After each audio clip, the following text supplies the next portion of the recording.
It was a rainy afternoon, the kind of rain that does not roar with thunder but quietly falls, steady and patient, as if it has no intention of leaving any time soon. The drops tapped against the cafe's wide glass window, creating a soft rhythm that filled the silence of a corner table. Outside, yellow taxis moved quickly through the wet streets, their headlights glowing against the gray of the city. Inside, the air smelled of coffee, warm bread, and chocolate. The cafe was filled with people, couples sharing meals, friends laughing, families gathered around tables. Yet in that corner by the window sat a girl who was entirely alone. She was 12 years old that day. In front of her rested a small chocolate cake, topped with 12 lit candles. The flames flickered, reflecting in her wide, thoughtful eyes. She sat in a wheelchair, her hands folded gently in her lap, her posture calm but her face heavy with quiet sadness. She did not look like a girl celebrating her birthday. She looked like someone waiting for something that might never come. Her name was Emily. She was the only daughter of one of the most powerful CEOs in the city. People who knew her father described him with words like brilliant, disciplined, unstoppable. In the business world, his presence commanded respect.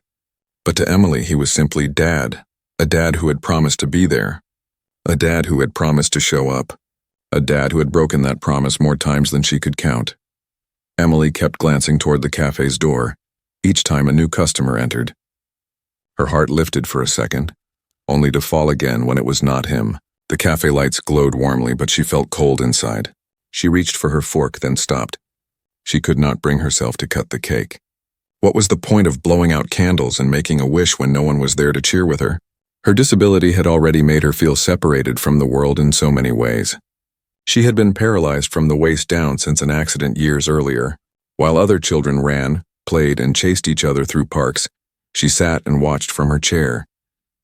Birthdays should have been a chance to feel special, a day where she was surrounded by love. Yet year after year, the celebrations grew smaller, quieter, lonelier. This one felt like the loneliest of all. She rested her chin against her hand, staring at the candles. Their small flames seemed to mock her. 12 years old, and yet she felt much older.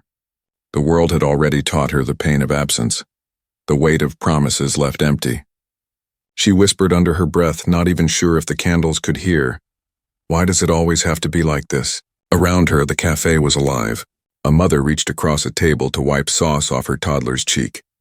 2 teenagers laughed loudly as they shared a milkshake with 2 straws. A man sat typing on his laptop, lost in his own world. All of them seemed to belong to someone, connected to someone. Emily felt like an island in a sea of strangers. She remembered her father's voice that morning. He had kissed her forehead quickly before rushing out the door. "I'll be there this time, Emily, I promise. I wouldn't miss it for anything." She had believed him. She always wanted to believe him. But as the hours passed, as the candles grew shorter, she realized that work had once again claimed him. She was not angry. She wanted to be. But mostly she was tired. Tired of hoping. Tired of disappointment. Tired of pretending it did not matter when it did.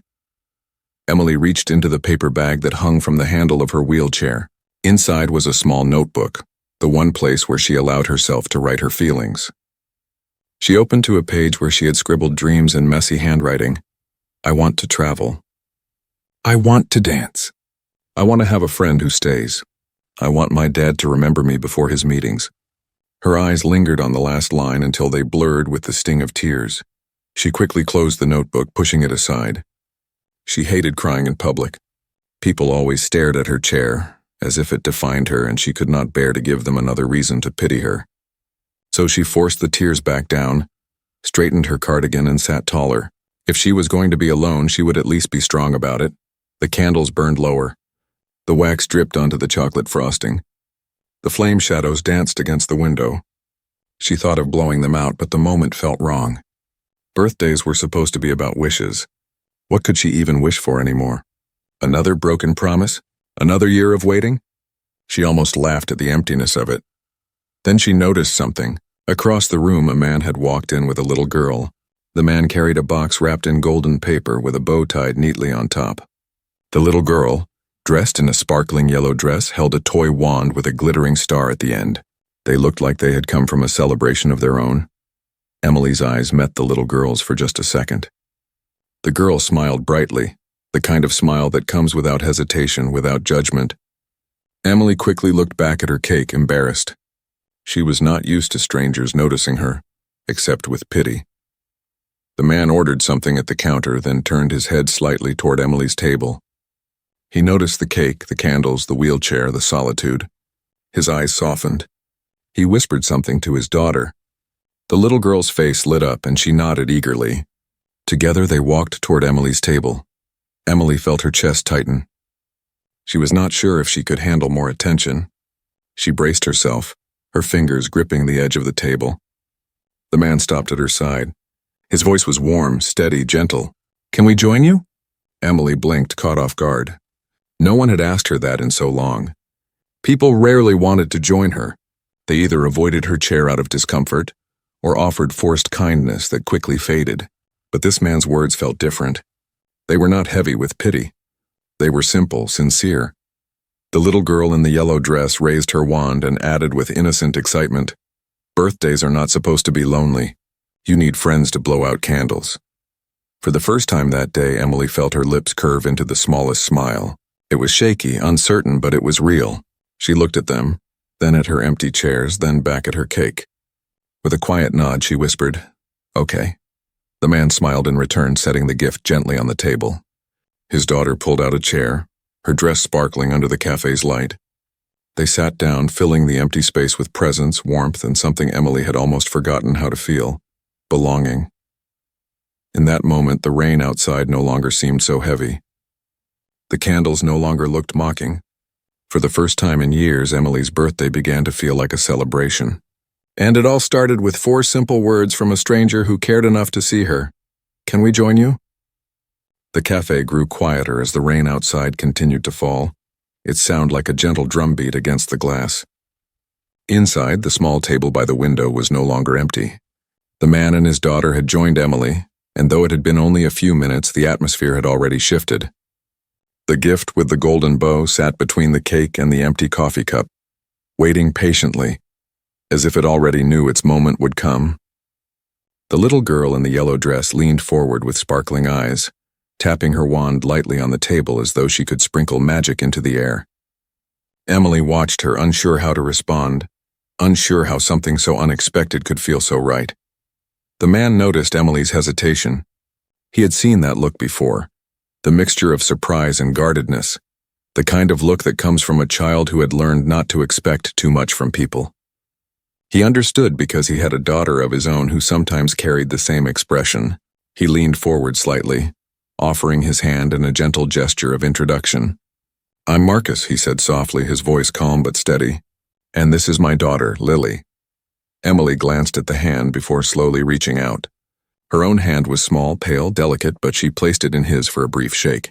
"Emily?" she said in a quiet voice, almost as if she was afraid her own name might not matter. "Happy birthday, Emily," Marcus said warmly. There was no hesitation in his tone, no pity wrapped around his words, just genuine kindness. Lily clapped her hands together and grinned. 12 candles. That means you're 12. You're almost a teenager, and teenagers are super cool." She swung her wand again, making little stars shimmer under the cafe lights.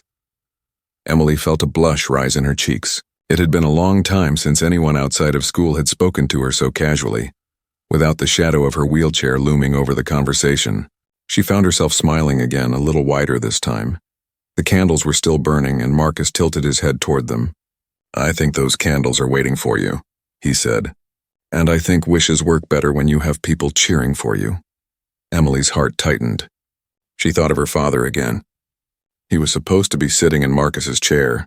He was supposed to be the one encouraging her, telling her to make a wish, making this moment matter. The weight of his absence pressed on her chest like it always did.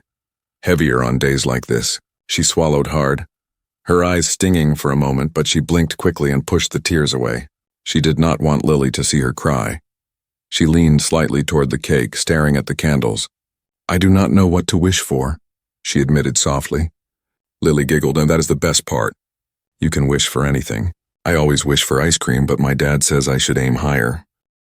Marcus chuckled at that, shaking his head. "Ice cream is important, but maybe today is about something bigger. Maybe it is about what your heart really wants." Emily stared at the candles again. She thought about her notebook in the bag, the one where she had written her dreams. She thought about wanting a friend, about wanting her father to keep a promise, about wanting to feel normal even just for a day. Her lips parted as she whispered something only the flames could hear. Then with a deep breath, she leaned forward and blew them out. The flames vanished in a single breath, leaving only thin trails of smoke curling upward. Lily clapped her hands loudly, her laughter filling the quiet space. Yay, now it has to come true. Emily looked at her, the corner of her mouth lifting in a smile. For the first time that day, the loneliness faded just a little. The waiter passed by, noticing the celebration, and asked if they wanted the cake sliced. Marcus nodded, and soon the cake was being shared between the three of them. Lily's eyes widened at the first bite. This is delicious. Best birthday cake ever. She took another bite, her cheeks puffed like a squirrel. Emily laughed, a small but genuine laugh, surprised at how natural it felt. As they ate, Marcus asked Emily about school, her hobbies, what subjects she liked. She was shy at first, giving short answers.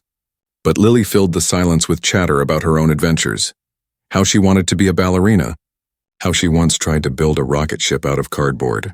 How she loved dressing up in anything that sparkled. Emily listened, her shoulders slowly relaxing, her words becoming a little longer each time she spoke. But beneath the laughter and conversation, the shadow of her father's absence lingered. She kept glancing at the door as if expecting him to walk in at any moment. Each time the door opened, her chest lifted with hope, and each time it was not him, that hope sank again. Marcus noticed. He was a man who understood disappointment. He saw the way Emily's eyes darted to the entrance, the way her smile dimmed for just a second before she forced it back. You were waiting for someone, Marcus said gently, not as a question, but as an observation. Emily's fork paused mid-air. She hesitated, then nodded slightly. My dad, she whispered. He said he would come. Lily looked at her curiously, tilting her head. Where is he? Emily lowered her eyes, staring at the half-eaten slice of cake on her plate. He is busy. He is always busy. Meetings, calls, work. He promises, but... Her voice trailed off. She did not need to finish the sentence. The empty chair beside her said it all. Marcus's heart ached at her words. He had been in rooms full of people who thought success was measured by how many hours they worked, how many deals they closed, how much money they made. But sitting across from this girl, he saw clearly what success really meant. It was not about titles or wealth. It was about presence. It was about showing up. And he knew that her father's absence was carving wounds that no amount of money could ever heal. He leaned forward slightly. Emily, he said softly, I know it hurts when people do not show up. But sometimes even when the people we expect are not there, others can step in. You do not have to be alone. Not today. Her eyes lifted to his, searching for truth in his words. There was no pity there, only sincerity. For a moment she felt something shift inside her, something she could not quite name. The rain outside had slowed to a drizzle, the city lights reflecting on the wet streets. Inside, the little table glowed with the warmth of three people sharing cake, laughter, and the kind of presence that mattered most. And though Emily still longed for her father to walk through that door, she realized that sometimes the people who do show up, even strangers, can give you exactly what you need. The weight of absence was still there, but for the first time in a long time, it did not feel unbearable. The cafe felt warmer now, not because the rain had stopped or because the candles had been blown out, but because the empty corner table by the window had been transformed. A few minutes earlier it had been a place of silence, a place of waiting, but now it held laughter, conversation, and the kind of comfort that only human presence can bring. Emily had never expected that strangers could sit with her, share her cake, and make her feel as though her birthday actually mattered. Yet here she was, her lips carrying a smile that felt almost foreign to her own face. Marcus sat with the patience of someone who understood how fragile moments like this could be. He had seen loneliness before. He had lived through it. Raising Lily on his own had taught him how much a kind word, a shared seat, or a simple smile could change the course of someone's day. He had no idea when he walked into the cafe that he and his daughter would stumble into another child's private world of disappointment. But now that he had, he felt it was no accident. Life had a way of crossing paths at just the right time. Lily, of course, had no hesitation. Children rarely do. She leaned across the table with wide eyes. looking at Emily as if they had known each other for years. "Do you like stories?" she asked suddenly, her wand tapping gently against the table as though she were ready to cast a spell. Emily blinked, a little startled, but she nodded slowly. "Yes, I like reading. That's perfect," Lily exclaimed. "Because I make up stories all the time. My dad says I talk too much, but I think it's because the stories live in my head and they don't like staying there. They want to come out." Marcus chuckled, shaking his head. "She's not wrong. She's been telling me stories since she was 2 years old. Sometimes I think she might write books one day." Emily listened carefully, her fingers brushing against the edge of the table. For so long she had been on the outside of conversations like this, watching other children share things while she remained silent. But something about Lily's bright energy, her unfiltered words, and Marcus's gentle presence made it easier for her to respond. "What kind of stories?" she asked softly. "The kind where anything is possible," Lily answered quickly. "Like a princess who doesn't need rescuing, or a knight who is afraid of dragons but fights anyway, or a girl in a yellow dress who finds treasure in the middle of a city." She twirled in her chair, her dress sparkling under the cafe lights, her imagination spilling into every word. Emily laughed quietly, and it surprised even her. It was not the forced laugh she sometimes gave at school to fit in. It was real. It slipped out naturally, warming her chest in a way she had almost forgotten was possible. Marcus watched the two girls carefully. He could see how Emily's guardedness was slowly melting, how the weight she carried on her small shoulders was beginning to lift in the presence of someone who simply treated her like a child, not a wheelchair, not a fragile being, just a child, and he was grateful for that. He knew what it meant to feel invisible. He knew what it meant to be judged by something beyond your control. His own journey as a single black father in a city that often overlooked him had not been easy. But moments like this reminded him why kindness mattered. The door of the cafe opened again, letting in a gust of cool air. Emily's eyes shot toward it, her heart racing, hoping just for a second that it might be her father. But once again, it was only another stranger, this time a couple carrying umbrellas. She turned back to her cake, her smile faltering slightly. Marcus noticed the shift immediately. "You're still waiting," he said gently, not as a question, but as a truth. Emily lowered her eyes. "He promised," she whispered, her voice fragile. "He always promises, but he never comes." Lily tilted her head, frowning. "That's not fair," she said with the blunt honesty only a child can have. "If you make a promise, you're supposed to keep it. My dad always says promises are like gifts. You don't give them unless you mean them." She glanced at Marcus as if to confirm, and he nodded solemnly. Emily's throat tightened. She wanted to defend her father, to explain that he was busy, that he was important, that he loved her even if he was not there. But the words stuck in her throat. Deep down, she knew Lily was right. Promises should mean something. Marcus reached across the table, his hand resting lightly on the gift with the golden bow. "Emily," he said, "sometimes life puts people in front of us when we need them most. Maybe your dad couldn't be here right now, but that doesn't mean you have to sit alone. That's why we're here. If you'll let us, we'd like to be part of your birthday." Her eyes lifted to his, and for the first time she saw not just kindness, but a kind of quiet strength. He wasn't saying the words out of pity. He meant them. He wanted to be there. That realization pressed against her heart like a warmth she didn't know she needed. She nodded, her voice barely above a whisper. "I'd like that." Lily clapped her hands again. "Then it's settled. We're your birthday team now." She raised her wand high, tapping the gift dramatically. "And every birthday team has presents." Emily's eyes widened as Marcus slid the box closer to her. She shook her head quickly, her hands lifting in protest. No, you don't have to. I don't even know you." Marcus smiled softly. "That doesn't matter. Sometimes the best gifts come from people you don't expect. Besides," Lily insisted. Emily hesitated, staring at the golden wrapping. No one outside of her father had ever given her a birthday present. And her father's gifts were always expensive, grand, things chosen by assistants rather than him. But this box, with its simple wrapping and neatly tied bow, felt different. It felt personal. With trembling hands, she began to untie the ribbon. Inside was a bracelet, handmade, its beads uneven but colorful, strung together with care. It wasn't flashy, it wasn't expensive, but it was beautiful in a way that made Emily's eyes sting. She slipped it onto her wrist slowly, her fingers brushing against the beads. "It's not much," Marcus said quietly. "But Lily thought you'd like it." Emily shook her head, her voice breaking slightly. It's perfect."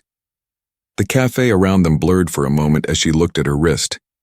For the first time in years, she felt like she had been seen not as the daughter of a CEO, not as the girl in the wheelchair, but simply as Emily. And that feeling was worth more than anything money could buy. The rain outside slowed to a drizzle. The candles on the cake had long melted, but the moment glowed brighter than any flame. For Emily, the unexpected approach of a stranger and his little girl had turned a day of loneliness into a memory she would never forget. And though she still longed for her father, she realized something new. Sometimes family isn't just the people you're born to. Sometimes it's the people who show up when you need them most. The evening light dimmed as the cafe lamps glowed warmly, casting soft golden hues across the tables. Outside, the rain had slowed to a fine mist, the kind that left the city streets glistening like mirrors. Cars hummed by, their tires hissing against the wet asphalt, and pedestrians hurried along with umbrellas tilted against the lingering drizzle. Inside the cafe, laughter and chatter floated from table to table, but for Emily the world had narrowed to the simple miracle happening at her own small corner. What had begun as the loneliest birthday she had ever known was quietly becoming one of the most unforgettable. She could not stop glancing at the bracelet now circling her wrist. It was not gold or silver. The beads were plastic, some larger than others with a few faint scratches, yet each one was threaded with care. The colors did not follow any particular order, and yet together they looked perfect, as though the imperfections themselves had created their own kind of harmony. To Emily, it was not just a bracelet. It was proof that someone, even a stranger, thought she was worth the effort of being remembered. Marcus leaned back in his chair, watching both girls with the quiet contentment of a father who knew moments like this mattered more than anything else. He saw how Emily's face softened, how her shoulders relaxed, how her laughter came more freely now. For a child who had been holding the weight of disappointment for too long, even a small break in that heaviness was worth celebrating. Lily, on the other hand, had claimed the role of host without hesitation. She leaned forward, cutting another piece of cake with clumsy determination, sliding the plate toward Emily with a dramatic flourish. "More cake for the birthday girl," she announced proudly. Then she giggled and added, "I sound like a waiter, don't I?" Emily laughed, her eyes brightening. "The best waiter I've ever had," she replied. It was a small joke, but it felt big to her. She rarely got to say things that made other children laugh with her instead of at her. Lily puffed her chest proudly. "Well, thank you. I take payment in sprinkles and stickers." The three of them laughed, and the sound wrapped around the table like a protective shield. For that brief span of time, the emptiness Emily had felt earlier seemed to dissolve. She was not just a girl in a chair by herself anymore. She was part of something. A table, a team, a moment. The waiter came by again, refilling Marcus's coffee and bringing Lily a glass of milk. Emily politely declined anything else, though she kept sneaking glances at the steaming cups around the cafe. Marcus noticed, and without a word he ordered her a hot chocolate topped with whipped cream and sprinkles. When it arrived, her eyes widened, and she whispered a soft thank you before wrapping both hands around the mug, letting the warmth soak into her fingers. For a while, they spoke about little things: Lily's favorite books, Emily's favorite subjects at school, the stories Marcus used to tell Lily when she was smaller. Lily filled the air with her endless chatter, her joy bubbling out without restraint, while Emily listened and occasionally added her own thoughts. Slowly, she began to share pieces of herself she rarely voiced. She admitted that she liked to draw, though she never showed anyone her sketchbook. She admitted that she loved music, though she had never been to a concert. She even admitted that sometimes she wrote letters to her father that she never gave him, tucking them away in her notebook because she knew he would not have time to read them. Marcus listened with a kind of focus that few adults ever offered children. He nodded at every word, asked gentle questions, and never once let his gaze drift toward the phone in his pocket. He gave her the one thing she craved most: attention without distraction. But even in the glow of the moment, the shadow of her father's absence lingered. Each time the door to the cafe opened, Emily's eyes darted toward it. Each time her heart beat faster for a second, then fell again when it was not him. She tried to hide it, to keep smiling, but Marcus could see. He had raised a daughter long enough to recognize the way hope and hurt lived side by side in a child's eyes. Finally, Emily's voice grew quieter, almost as if she was speaking more to herself than to anyone else. "He should have been here," she whispered. He promised. Marcus felt a knot tighten in his chest. He wanted to tell her that promises were complicated, that adults sometimes lost sight of what truly mattered, that her father probably loved her, but did not know how to show it. But he also knew that explanations could not erase the pain of being forgotten. So instead, he said the one thing he believed with all his heart. "Emily, right now you are not alone, and you are worth celebrating with or without him." Her eyes lifted to meet his, and for a moment she searched his face for any trace of pity. There was none. There was only truth. The words wrapped around her like a blanket she had never known she needed. Lily broke the heaviness with her cheerful voice. "Besides," she said, waving her wand dramatically, "you have us now. We can be your birthday team. And birthday teams are way more fun than being by yourself." Emily laughed softly, nodding. "I like that. A birthday team." The night stretched on, and the cafe began to thin out as families and couples drifted back into the misty city. Still, the three of them lingered, not ready to break the magic of the moment. Emily found herself wishing it could last forever, this simple togetherness. It was not the party she had expected, but perhaps it was the one she needed. At one point, Lily grew sleepy, her head resting against Marcus's arm, her wand slipping from her fingers. Marcus gently brushed her hair back, his expression filled with tenderness. Emily watched quietly, her chest aching with a strange mix of admiration and longing. She wondered what it would feel like to have her father look at her that way, not with the distracted gaze of someone whose mind was already elsewhere, but with the full presence of someone who saw nothing else but her. As the clock on the cafe wall ticked later, Marcus finally spoke softly. "We should probably get going soon. It's getting late for Lily." Emily nodded, though her heart sank. She did not want them to leave. The thought of returning to her empty apartment, to the silence of her father's absence, felt heavier now that she had tasted what it was like to have company. Marcus noticed her hesitation. He placed a hand gently on the table and said, "Emily, I know we've only just met, but you don't have to feel like this is the end. Sometimes people are meant to cross paths for a reason. If you'd like, we could meet again. Maybe not just for birthdays, but for hot chocolate or stories or whatever makes you smile." Her eyes widened, her lips parting in surprise. She had not expected that offer. Strangers were not supposed to care after the moment passed, yet here was someone saying he wanted to stay. She swallowed hard, her voice trembling. "I'd like that," Marcus smiled warmly. "Then it's a promise, one I intend to keep." When they finally stood to leave, Lily half asleep in her father's arms, Emily watched them go, the bracelet still shining faintly on her wrist. The cafe felt quieter now, the rain outside almost gone, but her heart carried something new. For the first time in years, she felt the possibility that maybe she was not as invisible as she thought.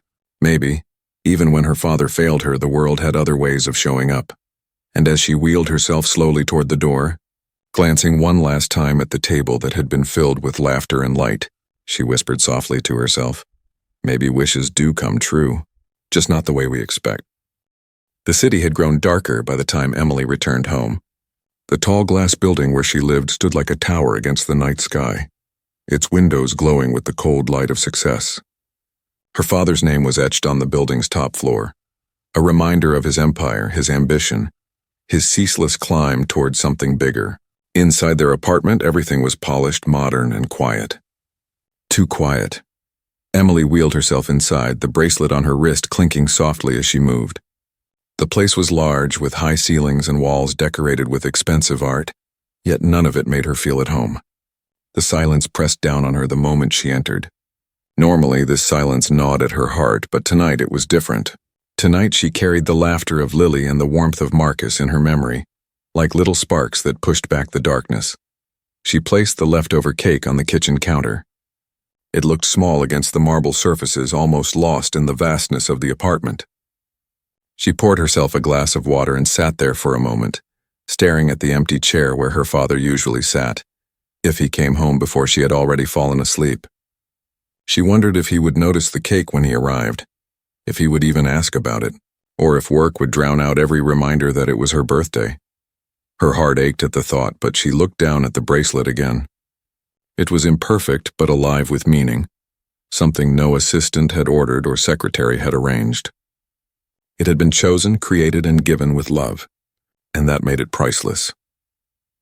Later that evening, the door opened and her father finally stepped inside. He looked tired, his tie loosened, his briefcase heavy in his hand. He paused for only a second, then walked straight toward his desk, muttering about emails he needed to check. Emily watched from the kitchen doorway, her throat tightening. She wanted to call out, to remind him, to tell him everything he had missed, but the words stuck in her chest. She was afraid they would only bounce off the armor of his exhaustion. After a few minutes, he finally turned toward her. His eyes landed on the remains of the cake. His brows furrowed slightly as though he had only just remembered what day it was. "Emily," he said, his voice clipped. "I'm sorry.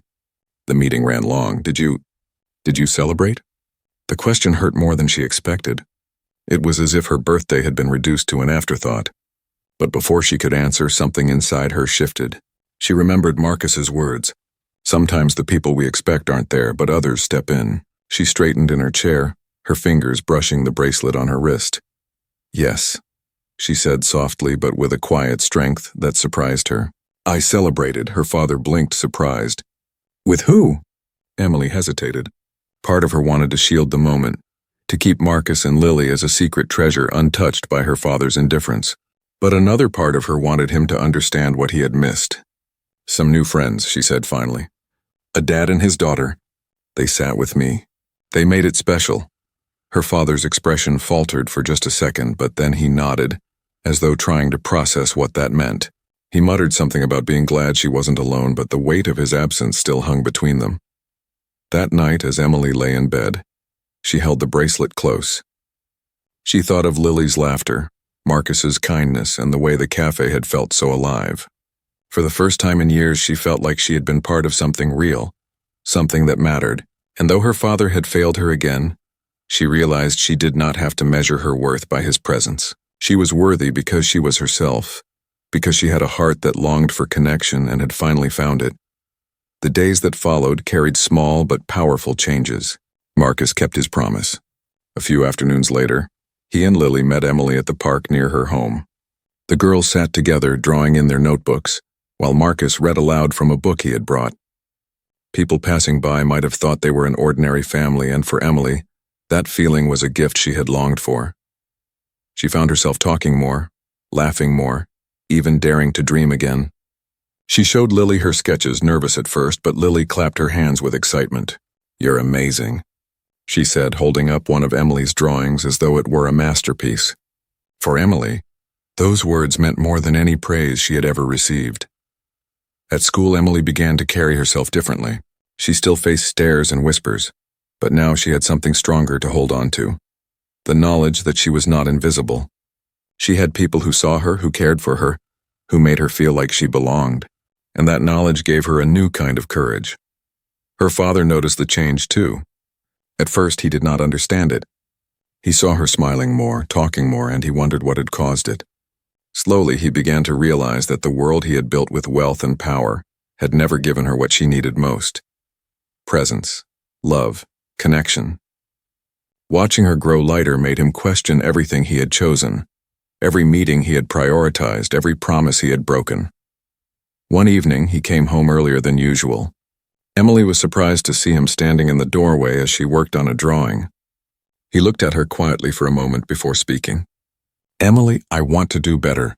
I know I've missed too much. I know I haven't been the father you deserve. But I want to change that." Emily stared at him, unsure whether to believe him. She had heard promises before. But something in his voice was different this time. It was not the rushed excuse of a man who wanted to quiet his guilt. It was the raw voice of someone who had finally realized what mattered most.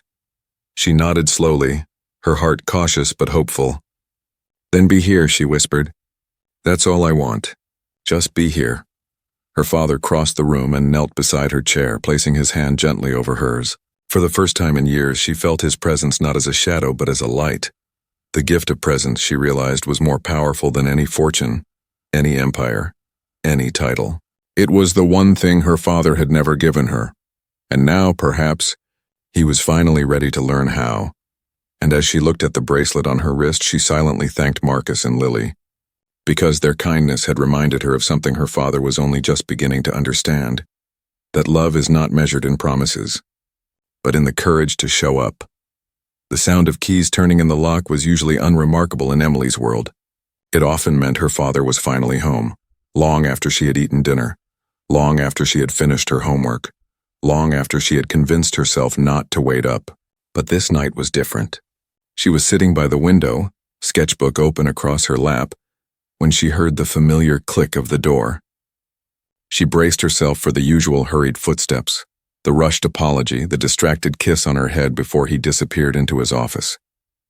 Yet when the door opened, her father stood still for a moment, his eyes scanning the apartment as if seeing it with new clarity. Emily looked up from her drawing. The bracelet on her wrist caught the soft glow of the lamp. She closed her sketchbook slowly, watching him with careful eyes. He looked tired, yes, but there was something else in his face now. Something she had not seen in a long time, hesitation, as if he was unsure how to approach her. "Hi, sweetheart," he said quietly, setting his briefcase down. The sound of it hitting the floor was softer than usual. He did not head straight to his office this time. Instead, he walked toward her, each step slower, heavier but intentional. Emily's chest tightened. A dozen words filled her throat, but she held them back.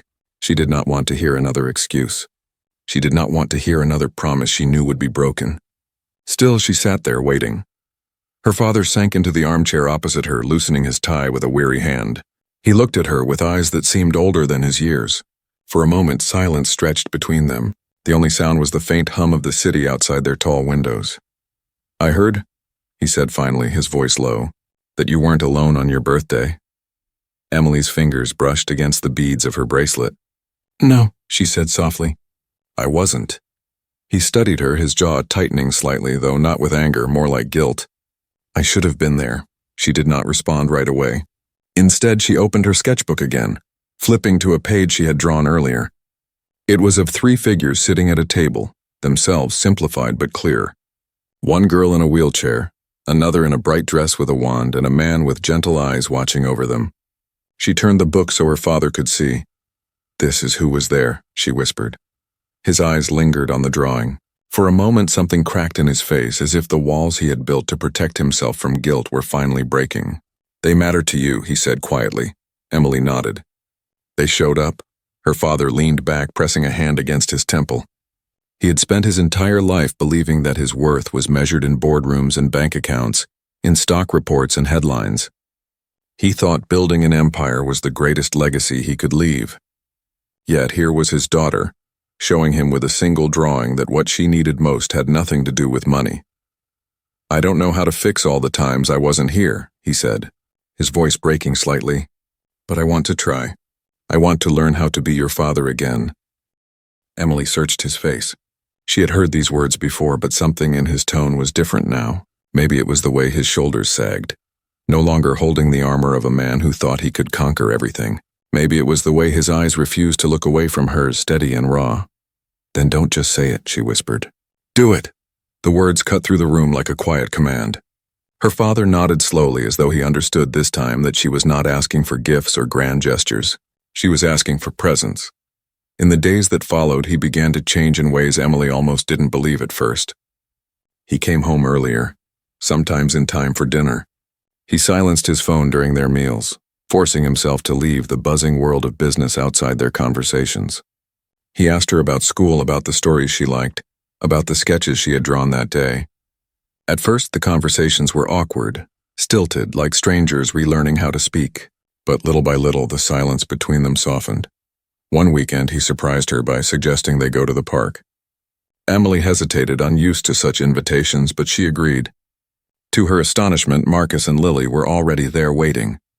Her father had called them after finding Marcus's number in her notebook, asking if they could join. Emily's heart swelled as she watched the 2 men shake hands, an unspoken understanding passing between them. Marcus did not treat her father with judgment, though he easily could have. Instead, he treated him with quiet respect, as though he understood how hard it was to admit failure and try again. The 4 of them spent the afternoon together. Lily pulled Emily into a game of storytelling. Marcus kept the laughter flowing, and her father, awkward at first, slowly joined in. When Emily looked at him, she saw something she hadn't in years: effort. He was trying, not perfectly, not effortlessly, but sincerely. That night, as she lay in bed, Emily thought about how her life had shifted in such a short time. She thought about the night in the cafe when strangers became family, about the bracelet that still circled her wrist, about the way her father's voice had softened when he promised to be there. For the first time, her heart felt lighter, not because she had been given gifts or promises, but because she had been given presence.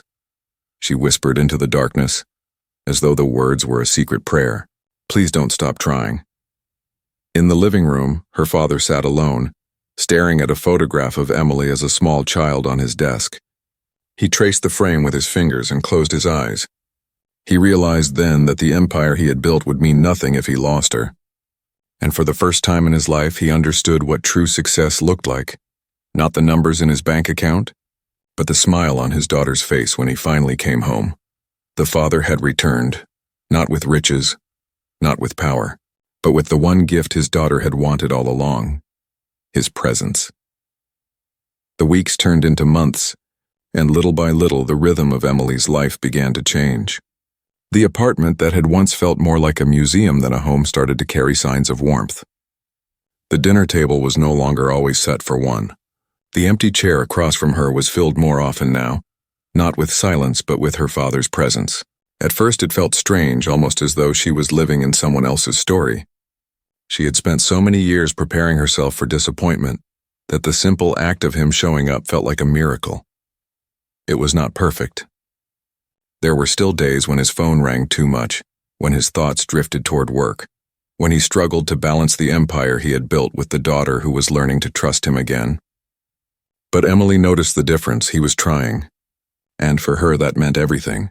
Every evening he sat with her, asking about her sketches, listening to her talk about school, even smiling when she told him about Marcus and Lily. For once, she did not feel invisible in his world. Marcus and Lily became more than just the kind strangers from her birthday. They became a part of her story. They visited often, bringing laughter and color into the apartment.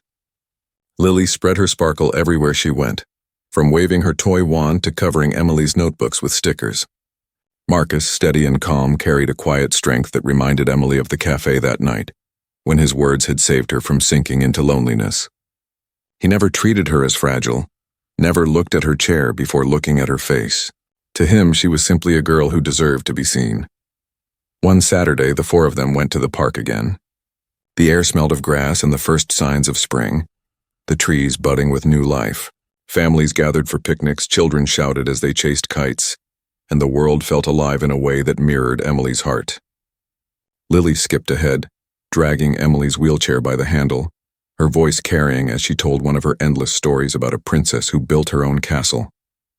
Emily laughed so hard her cheeks hurt, and her father, walking beside Marcus, smiled at the sound. In that moment, he realized something profound. He had spent years building glass towers in the city, hiring hundreds of employees, making decisions that shaped industries. Yet none of that compared to this, his daughter's laughter in the park, surrounded by people who cared. He understood, perhaps for the first time, that this was the true meaning of wealth. Not numbers, not headlines, but the simple gift of presence. That evening, as they all sat around Emily's table sharing takeout boxes of Chinese food, her father cleared his throat. "Emily," he said softly, "I want to thank you. You've taught me something I should have known all along." Emily tilted her head curiously. "What do you mean?" He glanced at Marcus and Lily, then back at her. "You showed me that success isn't about the business or the money.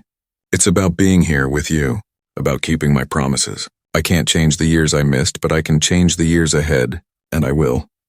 Emily studied him, her eyes searching for the cracks of doubt, but instead she saw truth.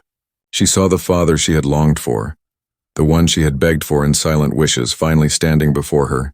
A slow smile spread across her face. "Then don't stop," she said simply. Marcus raised his glass of water as if to seal the moment. "To promises kept," he said. Lily, never one to miss a chance, raised her milk and echoed, "To birthday teams forever." They all laughed, and Emily felt something blossom inside her chest, a warmth that told her this was not just a fleeting change. This was real. As the night grew late, Emily wheeled herself to her room and sat by the window, looking out at the city lights. She thought about how much had changed since that rainy afternoon in the cafe. She thought about the bracelet on her wrist, the friends who had entered her life so unexpectedly, and the father who was finally learning what love really meant. She whispered to herself, "I'm not alone anymore." In the days that followed, she carried herself differently. At school, she answered questions more confidently, even raising her hand in class. When other children stared, she no longer shrank into herself. Instead, she thought of Lily's laughter and Marcus's steady words, and she held her head high. She began drawing more, filling her notebooks with scenes of family, friends, and places she dreamed of visiting. Each sketch was a reminder that her story was still being written, and it was hers to shape. Her father noticed her strength growing, and it gave him strength too. He began stepping back from some of his endless responsibilities at work, choosing dinners at home over late meetings, choosing to walk in the park with her rather than chase another deal. Slowly, his colleagues began to notice the change, but he did not care. For the first time, his priorities were where they belonged. Years later, when Emily would look back on her 12th birthday, she would not remember it as the day her father failed her.